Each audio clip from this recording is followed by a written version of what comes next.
I'm James Brierton in Charlotte. This is special live coverage from the Carolina Weather Group, tracking a tornado warning now for parts of the Raleigh, North Carolina area. This is the only warning we have right now in the Carolinas to tell you about and want to help you get up to speed on what it is we have been watching here over the course of the last hour or so as we're continuing to watch scattered showers moving across the Carolinas, some of which have these embedded strong thunderstorms with them. We have a small chance of seeing some of these tornadic rotation cells, kind of supercellular like, as we go on through portions of the day right now. So, welcoming in all of you watching on Facebook, YouTube, and the Carolina Weather Net. Here's what we know right now. The National Weather Service has just extended this tornado warning, which is on the east side of the Raleigh metropolitan area. And this is now going to carry this warning into the next 30 minutes or so as we continue into the 1 o'clock Eastern hour or so. The possible tornado is on this east side of the city. Let's go into just a singular view here for a moment as we try to get acclimated. You can see now they've consolidated down to one polygon as well, too. Downtown Raleigh is right on in here. So this possible tornado is now in the Knightdale area, moving off to the north and to the east. So this does include portions of the Wake Forest area coming towards Lewisburg, Bunn, and you can see here also, just to give you some acclimation, we have I-85 coming out of Durham is not inside this warning. But if you are traveling right now along portions of US 64, US 401, or know anybody that might be, this is kind of the area where the thunderstorm with the possible rotation is located. Let's look at the official bulletin here from the National Weather Service, because this tornado warning now issued at 1 o'clock going until 1:30 for northeastern Wake County in central North Carolina, along with central Franklin County, is all associated with the severe thunderstorm capable of producing a tornado, which was and continues to move now off to the northeast at 35 miles an hour. It's 11 miles east of the Raleigh area. And so this storm will be coming, as I said, near Bunn and Wake Forest over the courses of the next few minutes. Also includes, but is not limited to, Pilot and Knightdale and Youngsville. So let's take a look here, and we'll switch this on over to velocity so we can actually see, instead of the heavy rain intensity, but a bit of those winds that are moving towards and from the radar. And I want to put this into motion because if you're in this area, you know that the Weather Service has been tracking this cell for a while, ever since it was first off to the south and west of Raleigh, then kind of sliding to the south of Raleigh through the Holly Springs area and through Gardner. And you can actually see it really well right here in the course of the last 30 to 60 minutes. You can see where the strong winds, the reds and the greens, coming together through the South Raleigh area near that Gardner area. And this is kind of exactly where the Weather Service has been looking at possible damage and the possible rotation over the course of the last hour or so, as it's kind of been skirting along that US 401. And I wanted to bring that up because what ends up happening is right on in here, as we get kind of closer to the Clayton area, we get really close to where the actual radar is. And so it gets a little bit harder to see portions of that possible rotation. But even at just at 1244, you can see it just kind of sliding right here, just past I-40 on the outer perimeter here of that interchange for I-40 and 87, as it then kind of continues again off to the north and to the east towards Knightsdale, even maybe a little bit more rotation right on in there too. So that kind of just helps us get our bearings as we kind of continue to look at this storm moving off here to the north and to the east, which has that continued tornado warning for it. We also do have the benefit in Raleigh, as we do in Charlotte and a couple other portions of the region, of having one of those terminal Doppler radars, which does allow us just to get a different perspective on the storm. This is a lower power radar that the FAA does maintain, and because it's in a different location than the full WSR-88D, we can kind of see a little bit more here from a different perspective, that this possible tornado between Knightsdale and Wendell here continuing to slide up. And so again, this is kind of that US 64 corridor on the east side of Raleigh when you are traveling on I-87. So we'll continue to track this over the course of the next few minutes. We got storm chaser Dan Whitaker, who's out in that area, might be joining us here, the Carolina Weather Group, in a little bit. And if you're in a safe place to do so, you can drop us a comment right now with what you might be seeing and let us know a little bit about what's going on near you, as some of you have already done. Thanks to Donna, who's watching on YouTube. Stay safe out there, my friends in North Carolina. It's great advice. We'll talk a little bit what to do right now if you find yourself inside this tornado warned polygon. You want to try to get to the lowest level possible inside a sturdy structure with as many walls between you and the outside world as possible. So if you happen to have a basement, that's obviously the most ideal place to be, but a lot of homes in the South don't have basements. Some of you might be maybe in an apartment complex or in a manufactured home, such as a mobile home. So really what you want to do is you just want to do the best case scenario for you. So what is the probability to increase your chances of staying safe? And so what you want to do is you want to get to that lowest level, most interior room with as many walls between you and the outside world as possible. If you happen to have a bike helmet nearby, something to protect your head.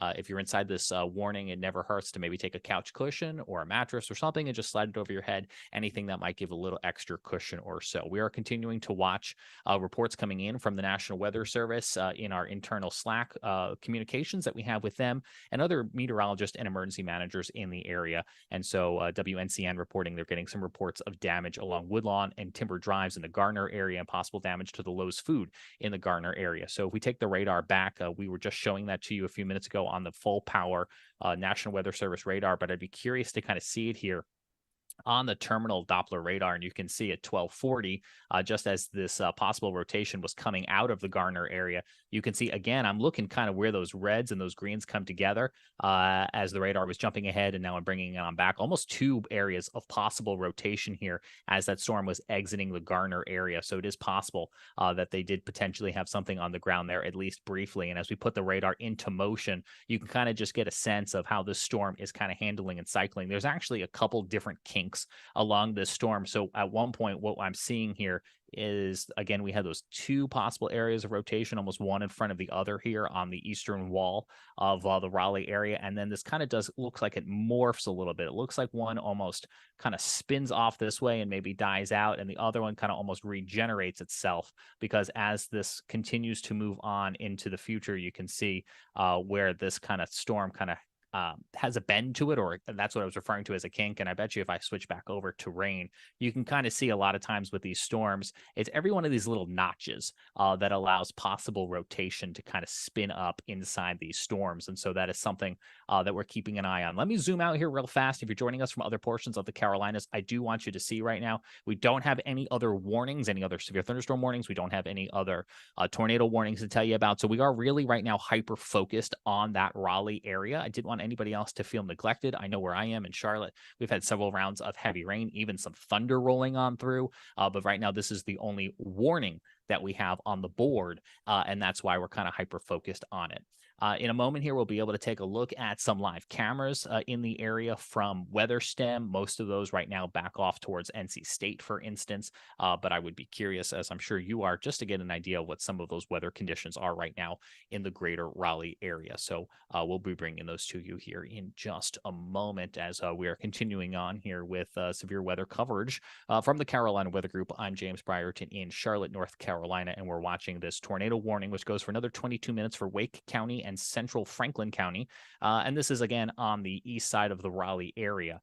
To give you some other lays of the land, here is Interstate 95. And again, 85 is up through here. So this storm kind of right now sliding right in between those two major interstates in the greater Raleigh area. But again, if you or someone you know is traveling or lives along US 401, US 64, give them a call. Let them know what's going on right now. There's lots of good ways to get weather warnings. A lot of them, come to your phone or might come to your radio. But sometimes the best way to let friends and family know about what's going on is just to give them a call. And make sure that they have the TV turned on or have the radio turned on, especially if they might be traveling or trying to knock out some holiday shopping. We all know we have plenty of that going on, certainly.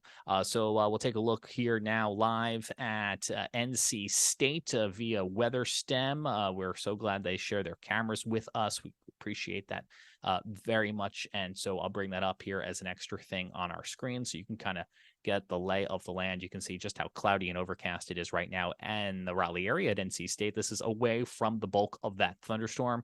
But again, this is what most of the Carolinas looks like right now, right? With socked in the clouds. And so that is a bit of a saving grace for us where we don't have to worry too much that the sun is cooking up the atmosphere. That is not the case for today. Certainly, if this was a summertime storm, that is one of the things that we would be most worried about, is the instability from a warming atmosphere. Now, we do have the possibility of seeing some storms out there today, certainly, as you can see playing out right now. And that's why the National Weather Service's Storm Prediction Center, the SPC, does have a slight risk. That's the yellow area on your screen right now. That's a tier 2 out of 5. Up for the eastern North Carolina area, the greater I-95 area does include where we are here in Raleigh, and then back off to the west through the I-77 and portions of the I-85 corridor, essentially everywhere else outside the mountains and the higher elevations. We have that marginal risk for a 1 out of 5. That all correlates to a 5% chance of seeing a tornado in that slight risk area where we have the warning up right now, and also a 15% chance of seeing wind damage elsewhere across the Carolinas. That would be a 2% chance of a tornado, 5% chance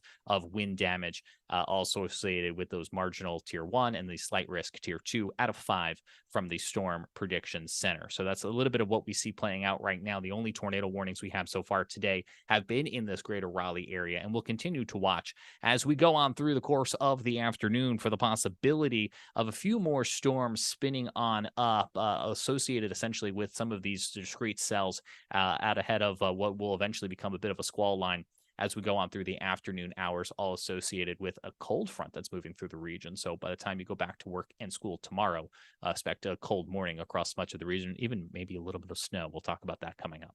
So here's a look at our future cast as we go on through from now and through the course of the next few hours. You can kind of still see, especially across the right part of your screen, or eastern part of that map, some of those heavier, more discrete thunderstorms, which could spin up kind of like this one has been doing on and off here for the course of the last little bit.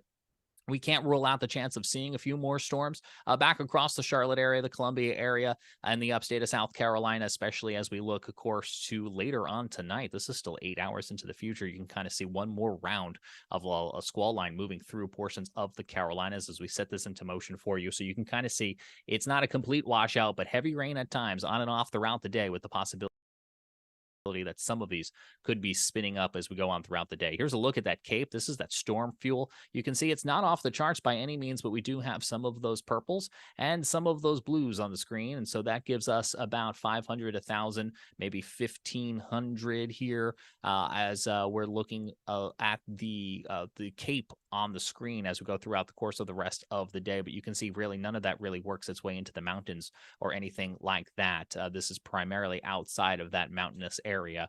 And you can actually see, as I talked a few minutes ago, this is just one computer rendering. But as you look at some of the batches of rain, not really showing the intensity of the thunderstorms here, just rain versus not rain in terms of snow and sleet. You can see on the back end of this, as things begin to cool down, as the cold front comes through, the atmosphere destabilizes and gets colder, we could see a burst of snow across the western North Carolina mountains. And yes, maybe even a few flurries across the Greensboro, the Triad area, nothing accumulating, nothing significant, but yeah, maybe just a little burst of something, a good 12, 14, 15 hours from now during the overnight hours. So, that is also in the cards. But let's recap here what we have going on as we are at 1:12 p.m. Eastern time here on this Sunday. James Breyer from the Carolina Weather Group continuing to track a tornado warning that is now continuing for the greater Raleigh area as we're continuing to watch for possible storm reports or possible other touchdowns of these funnel clouds and these tornadoes on the ground. You can see again right on in here, just kind of coming out of the Wendell area, we have greens and reds coming together. That's where the winds are rotating. That's radar detected winds rotating in the storm right here, continuing to use that terminal radar. And you can see a bit of a dividing line, kind of broad rotation to the north of that too. So again, with every one of these little twists inside this line today, whether it's a discrete cell or a part of the line, we'll be watching for where those reds and those greens really come on together. This warning does continue for another 15 minutes or so. Checking back in, the National Weather Service has actually just updated this polygon. So they did kind of trim off the back portions of it. It is now continuing for portions of northeastern Wake County and central Franklin County, as I mentioned, until 1:30, as they are continuing to track what has been a pretty potent storm over the course of the last little while here. So no hail threat with this, but we're watching for the potential of severe winds and, of course, a possible tornadic rotation, a possible thunderstorm rotating here And so now this storm, 14 miles east of Raleigh, continuing to move northeast at 25 miles an hour. It'll be near Bunn come 1:20 p.m. on this Sunday afternoon, also coming towards Pilot and Wendell over the course of the next 15-20 minutes or so, as we're continuing to track what we're getting in right now from ham radio reports. Spotters on the ground, another damage report coming in from those ham radio operators near Woodlawn and Timber Drive. Again, this is in that Garner area we were talking about a few minutes ago, with large trees down on some homes. Police and fire on scene. Ham radio operator will be sending pictures to the National Weather Service shortly. That particular spotter didn't see the possible tornado, but again, they'll be trying to assess over the course of the next day or so whether or not any of the damage occurred from a thunderstorm or from a tornado. But right now, the name of the game is warning people downstream, not ahead of where the storm is going, and then back behind the storm, first responders trying to help people who probably at this point don't care whether it was a tornado or severe winds. If you got a tree in your home, you're going to need help one way or the other. So we'll continue to watch for possible reports coming out of the Garner area. Again, that was associated with this same thunderstorm over the course of the last hour or so. Garner, you are now out of the warning, but we're watching as that same storm continues off to the northeast at about 25-30 miles or hour or so. The Weather Service has been keeping a close eye on this, as I mentioned, almost as far back as about 11:30 this morning, associated again with some of these possible storms that'll be coming on throughout the course of the day. I wish I had a DOT camera or something to show you in this area, but I don't have particular access to any of that right now. If you're in a position where it's safe for you to do so, you are welcome to comment along with us here on the Carolina Weather Group. Let us know what you are seeing, and we would relay that report to the National Weather Service and to our other viewers on this Sunday afternoon. We're continuing to see probably right here on radar, right about in here, as you come up on that US 74 interchange with 264. This is kind of where that possible rotation is right now, as the Weather Service continues to watch. Let's get again a check of reflectivity, kind of what this looks like in terms of heavy rain. Make sure I got my lightning turned on for you here, because we certainly are getting some lightning associated with all of this. As we've even been getting some lightning here back where I am in the Charlotte area.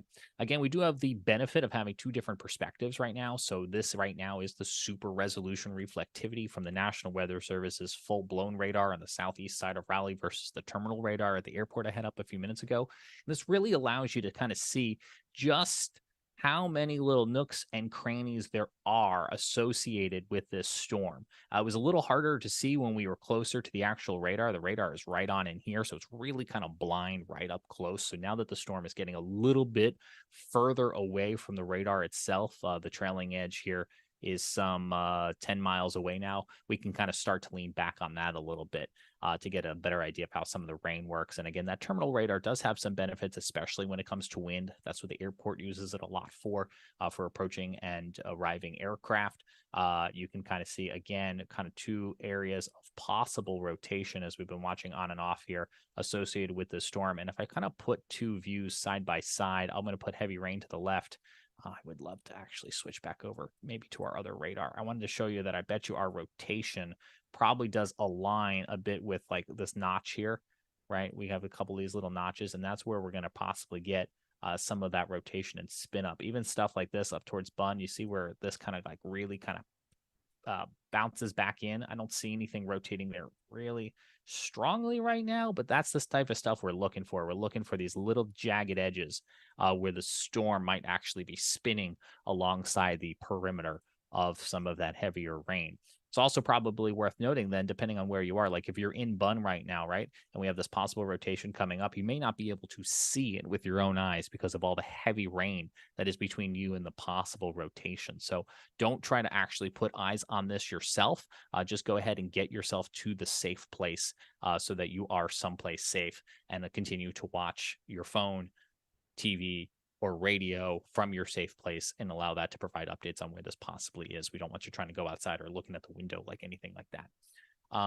We are going to be checking in here, at least with some live pictures. I don't know if we'll have sound just yet, but as I mentioned, we do have Dan Whitaker, who's out in that broader Raleigh area, setting up a dash cam for us to kind of help us get those eyes on the ground, understand what might be happening right now in that greater Raleigh area where this tornado warning is happening right now for Franklin and Wake counties. I know Dan is both trying to operate that camera safely and probably focusing in here in the next minute or two, because I think it's a little blurry, and I think that's what the finger tap was for. As he's out there right now tracking those storms. Dan, are you on audio, or is this just a pure dash cam right now? I am on audio here. Can you hear me? Yeah, we got you, Dan. So the picture's a little out of focus at the moment. I know you're doing a lot of multitasking. So, I mean, if nothing else would take your voice, where are you and where are you heading? I am here just south of Wendell and making my way up towards Zebulon to kind of stay with a good northeast quadrant of this storm system. The goal is to kind of stay where I can be near the southern portion. I believe that that's going to continue kind of building and ramping up as we get a little more northeast. So it's moving fast and changing dynamically. Watching these kind of supercells interact with each other as they kind of bump into each other, and the merging that's occurring is creating a lot of very interesting velocity couplets and a lot of very kind of interesting interactions that are happening in the central to northern part of this kind of supercell line. But I'm kind of choosing to stay near the southern section at this point. Yeah, so much of what you just said does kind of echo, I think, what our viewers and I have been looking at here on stream. So it always gives me a little bit more confidence when somebody else is seeing it as well, too, because we like to do these in pairs whenever possible. You said dynamic, and I think that's what we're seeing, too. It's kind of ebbing and flowing a bit as it's continuing to move, as you also mentioned, at a relatively quick pace of 25, 30 miles an hour or so. Is that making it hard for you to kind of keep up with it? Yeah, the evolution of it is definitely interesting, because as it moves along, it just is constantly changing. One moment it looks like we've got something happening, growing or dying as far as storm evolution, and the next moment it's interacting with a different storm and causing almost kind of an unknown element. Relatively predictable as far as storm interactions go, but it does put a decent trickiness to today.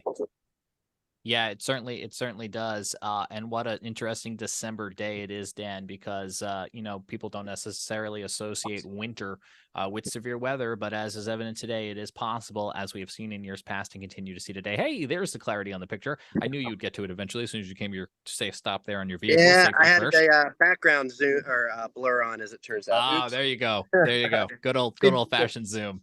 Positioned. Yeah, there we go. So now we can actually have it mounted. Perfect.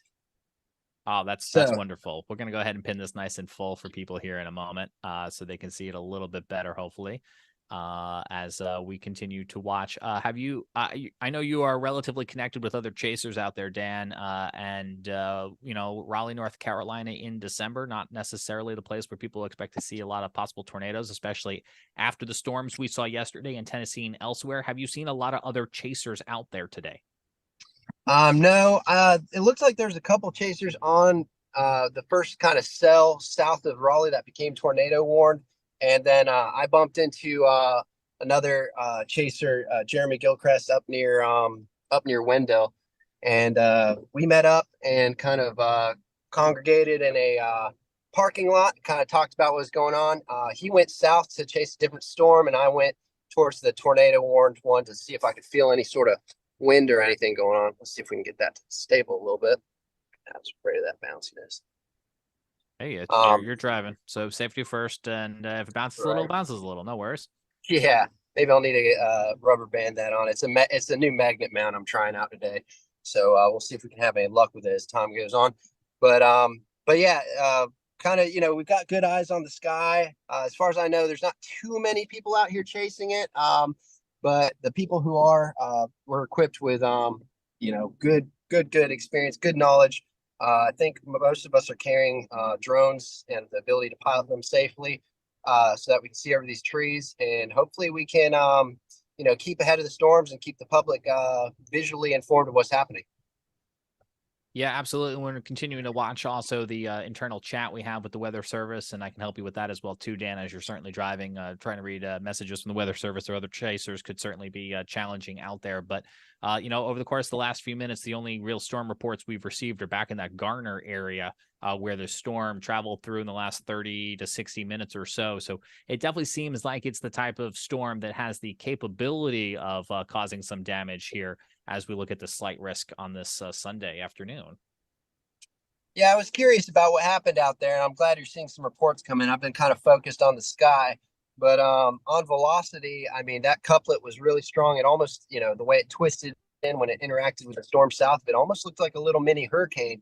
And that's I got into the outer edge of that wind just a little bit. Didn't see any damage myself, but was very curious about what came of that. It did tighten up pretty good.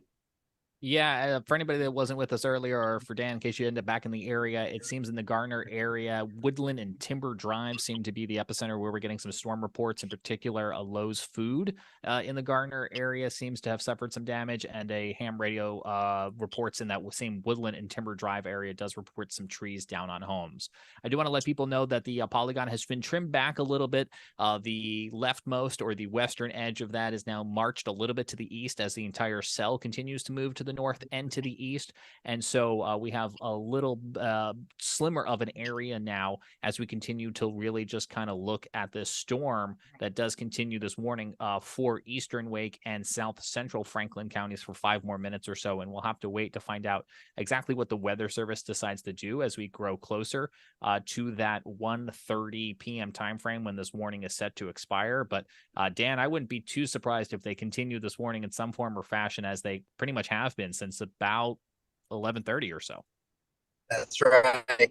And at least some of the newest model for the storm evolution here does show the southern and middle section of this storm staying pretty robust as it moves up towards northeast North Carolina into Virginia. It's the models have done an okay job, not too perfect, so to speak, as far as the exact modes of the storm, but it's kind of done a decent job showing where the most robust convection is, and we're kind of looking at Cape as well to try and see where our energy is available, and it does seem the path that these storms are going in some good available Cape. The models are aligning with that a little bit as far as storm mode, so I do intend to see this supercell continuing on. Yeah, you were talking about Cape and things. I was almost wondering, back here in the Charlotte area, we have just been completely covered by clouds throughout the day. So we have avoided the possibility of any heating of the atmosphere from the sun, which has been helpful. Have you seen any breaks in the clouds today, Dan, where you are, that maybe would counteract what I just have been seeing here? No breaks really in the kind of the stratus clouds. They're staying pretty thickish, but really wherever we've gotten breaks from that lower shield of cumulus clouds, you can see some light shining through, and that's been lining up where the highest Cape values are. So even right here, you can see some breaks in the cumulus. So as I continue to go east and northeast here, those breaks will continue. So I do know that there's enough sun getting through just to kind of keep that Cape probably close to about 1,000 joules. That's the voice of Dan Whitaker, storm chaser out here in the Raleigh area for us as we continue to track this thunderstorm capable of producing a tornado just outside the US 64 corridor there. And so, Dan, I do want to let you know that if you got to hop off at any point for driving or to call anybody or talk to anybody else, we totally understand. Until then, I'm just going to keep chewing off your ear as you're continuing to drive through the region, and wanted to get your thoughts. I may have lost him here for just a second as he's kind of driving through a little bit more rural of an area. Dan, certainly when this storm system came through Tennessee yesterday, it put on quite a devastating show. What were your thoughts as you were keeping an eye on the radar yesterday, watching this kind of inch towards us? Yeah, so it was definitely curious. I'd been keeping an eye on that whole system, and I was considering going out to chase in Tennessee, but kind of like a lot of people who are looking at the data, the system actually just seemed to overperform what everybody was thinking and what all the models were showing. So the original idea was more of a linear mode of storms, but the way they separated out into discrete supercells and had multiple tornado warnings going on at the same time, and that sustained for multiple hours was quite impressive for what the atmosphere was dealing with at the time. Um, Crazy to see that come about in December like this. You just don't see events like this too often. So Yeah, it always makes me a little nervous because, it's possible and it's not at the forefront of everyone's mind, certainly, as it might become the springtime, as we're waiting now to find out whether or not the Weather Service is going to renew this. I do want to point out, for those of you playing along at home, we do have 2 mesoscale discussions that are covering the whole Raleigh area for another hour or so, and now also one for Eastern North Carolina, almost the entire state of North Carolina, and kind of just edging its way down into portions of the Myrtle Beach and North Myrtle Beach area. These pretty much align perfectly with where the Storm Prediction Center does have its SPC outlooks today, in terms of having that slight risk out for portions of the area where the tornado risk is a little bit closer to 5%. The severe wind damage is a little bit closer to 15%. And so those mesoscale discussions for us are kind of all par for the course.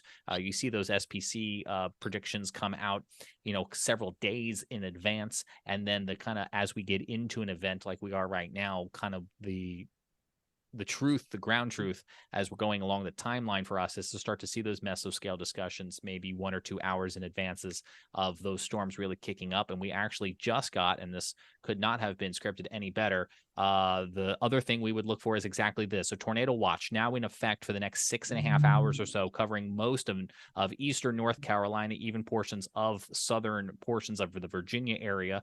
And this is all associated with the storms that Dan and I have been talking about. You can see the counties on your screen right now. We don't have any South Carolina counties, but we do have North Carolina counties that are inside this new tornado watch that will continue as we go through the next 6 to 7 hours. A watch means that storms are going to be primed to potentially produce a tornado, whereas the warning that we have on the ground right now means that a tornado is either occurring or imminently going to occur, or most likely could occur.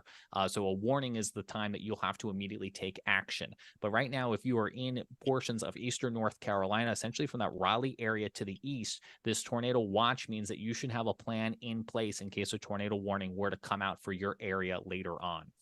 So this kind of dovetails perfectly into the state of where things are right now at 1:30. As Dan Whitaker continues to drive in the eastern Raleigh area, the National Weather Service has decided to drop that tornado warning on the cell that has been producing this possible tornado for the course of the last hour or so. I should almost maybe, Dan, say tornadoes, as we've been talking about how dynamic it has been. Again, we got some storm reports in the Greater Garner area, but now at 1:30, we don't have any active warnings.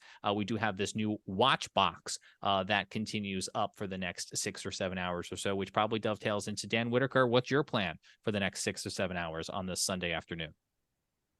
So yeah, just keeping an eye on the evolution of the kind of southeastern part of this convective line, I guess, that's kind of forming together here. It makes sense why they took away that tornado warning at this point. We're seemingly losing some of the kind of more discrete and robust nature of these storms. So I do know over, I guess, Bunn, North Carolina, where the convection is a little bit stronger. That's kind of the storm I'm keeping my eye on to keep up with. The goal is to get right ahead of that cell near Spring Hope, North Carolina, and basically just follow that up towards the Virginia border, with the idea of keeping on kind of the most robust sections of this kind of ever evolving line. Hopefully, the whatever strong storms do happen kind of happen up there at the border. As far as people go, there's not many big cities along this way. We're actually kind of going out closer to, I guess, the farmland of northeastern North Carolina, which is a great place to see storms and a great place for storms to hopefully not have too many human effects if they do strengthen up. Yeah, that's a great aspect. There's people everywhere, and so we want everyone to kind of be on guard, especially if you're in this watch area. But Dan, I had the same thought when we ever see a tornado warning go up in the greater Raleigh area and a metropolitan area. It certainly garners our attention. And now as we head out to a little bit more rural area, it's still pertinent to keep an eye on, especially if you live out that way. But it does decrease the chances that something bad could happen if we have these storms out in more rural areas. It's 1:32. That's the voice of Dan Whitaker as he continues to chase out there in portions of the Carolinas. I'm James James Brierton in Charlotte. A tornado watch does remain now in effect for portions of East North Carolina for the next 6 or 7 hours or so. But since we have no active warnings on the board right now, we're going to go ahead and take a break of our live coverage here in the Carolina Weather Group. If you are liked and subscribed to our Carolina Weather Group YouTube channel, you're going to be rejoining live radar and real-time warnings that continue to stream throughout the day on our Carolina Weather Net. We'll be back along throughout the day with live anchored coverage just like this as conditions warrant, so that we can give you updates on what's happening on the ground. And if there are any significant warnings issued, we'll try to pop back in to let you know what's going on. But if you need a place to park it and stay informed and keep an eye on the sky, then we invite you to check out that Carolina Weather Net.